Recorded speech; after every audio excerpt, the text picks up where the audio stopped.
State water আমি যখন এখানে গেলাম নিচেও দেখলাম এখনো বাডিং স্টেজে আছে এমন গ্রাউন্ড ফ্লোর, সেখানে আমি গিয়েছিলাম গ্রাউন্ড ফ্লোর এবং ফার্স্ট ফ্লোর। পরবর্তী সময়ে আরো এটাকে উপরে জন্য প্রায় 4,67,25,000 প্রায় টাকা খরচ হয়েছে।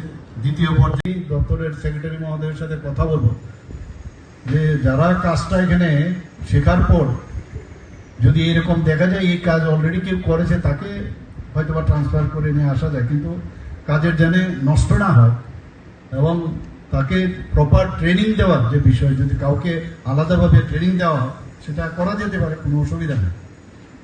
এবং ত্রিপুরা সরকারের এই পূর্ত জল সম্পদ যে রাজ্যের মেইন যে দুটো কথা বললো এখানে, একটা হচ্ছে কৃষি এবং সেচ ব্যবস্থা, আর একটা হচ্ছে আমাদের বাঁধের যে বিষয়, সেইগুলোর বিষয়, দুটো বিষয় যা আমি বুঝলাম এই দুটোর বিষয়ে ওনারা কাজ করেন।